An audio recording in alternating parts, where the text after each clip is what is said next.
L'islam est un frein à l'intégration, l'islam est un frein à l'assimilation. Je le dis, je l'affirme, et j'en suis heureux. On a encaissé très difficilement en France, en particulier en Belgique, en France et en Europe d'une façon générale, on a encaissé des flux d'origine marocaine et algérienne dans des proportions invraisemblables, absolument anormales, et il est vrai qu'il y a un problème d'intégration, il y a un problème d'assimilation, il y a un vrai problème avec ces flux. Je ne fais pas partie de ces gens qui pensent que nous allons pouvoir dissoudre cette population dans l'espace français, parce que je pense que c'est impossible. Et que je pense que l'objectif que nous devons poursuivre doit être un objectif de remigration, un objectif d'inversion des flux migratoires, de façon concertée. Il y a des mesures à prendre pour ça, qui sont économiques, culturelles, politiques, etc., etc. Mais si on est favorable à la remigration, à l'inversion des flux migratoires, alors on doit considérer, et de mon point de vue c'est parfaitement logique, que l'islam n'est pas un frein à cela, au contraire, elle est un élément qui va permettre de, effectivement, non seulement de rendre visible cette communauté clairement, mais de lui donner aussi des bases qui lui permettront de se réinsérer dans la société dont elle vient. Une partie importante de cet islam, de cette population, je dirais, immigrée, à peu près 8 millions de personnes aujourd'hui, est en train de vivre une sorte de révolution conservatrice. C'est-à-dire que c'est un mouvement de réenracinement, de retour sur des fondamentaux et sur sur une morale de type conservatrice, etc., etc. Je pense qu'à terme, si en tout cas l'objectif c'est la remigration, c'est-à-dire le retour de ces populations dans leur pays, je pense que c'est tout à fait compatible et je pense que c'est tout à fait souhaitable. La question pour moi, c'est de savoir ce qui permettra la relocalisation de ces populations-là. Or, les conditions de l'inversion des flux migratoires, on les connaît.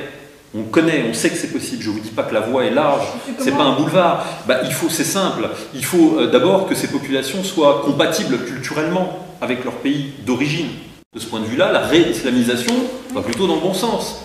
Ensuite, il y a la question économique. La question économique, c'est est-ce on peut espérer inverser les flux migratoires si on a des différentiels de niveau de vie très importants et surtout, les pays d'émigration n'ont pas d'infrastructure, n'ont pas une économie qui leur permet de satisfaire aux besoins de leur population. La réponse est non. Bon, est-ce qu'on peut trouver une solution à ce problème-là dans le cadre d'une société mondialisée et d'une économie financiarisée, en clair des normes de l'OMC? La réponse est non.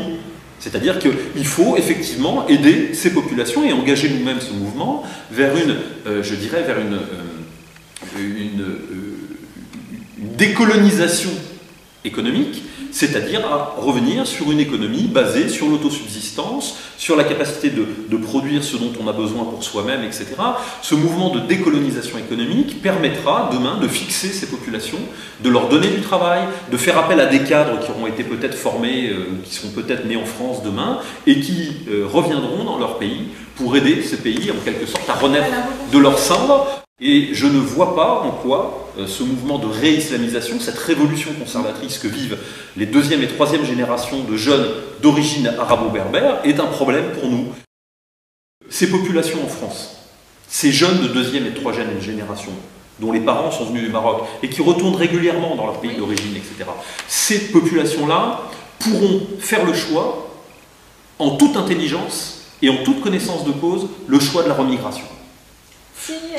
Ceux qui proviendront d'Afrique subsaharienne ne feront pas ce mouvement.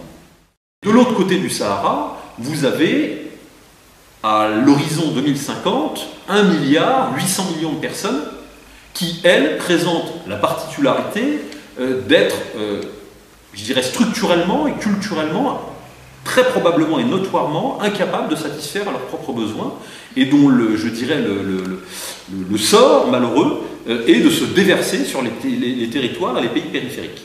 Les pays du nord de l'Afrique, ces pays de population arabo-berbère qui ont déjà subi la colonisation, la nôtre, celle de l'Empire turc et avant d'autres, ces populations-là vont être confrontées à des flux de population invraisemblables. Est-ce que ces populations sont des adversaires, des ennemis, comme on voudrait nous le faire croire aujourd'hui, en essayant de focaliser l'attention des gens sur l'islam, ou est-ce qu'au contraire, ce sont des partenaires potentiels?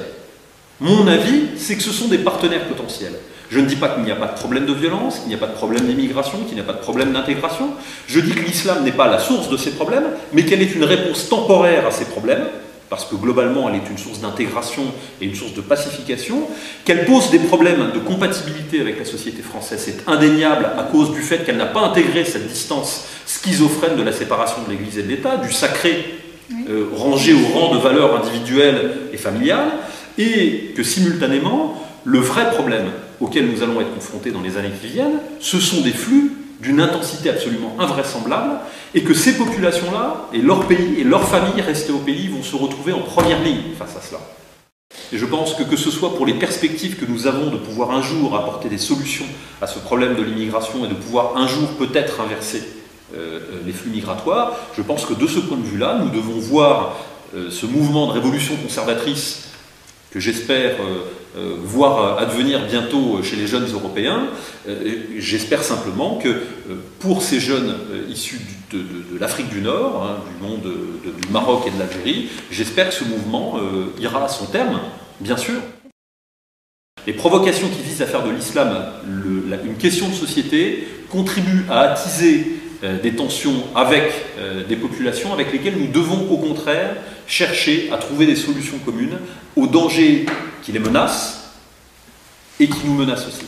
Alors qu'est-ce qu'on veut concrètement en focalisant notre attention sur l'islam? C'est un détournement d'attention alors? Évidemment,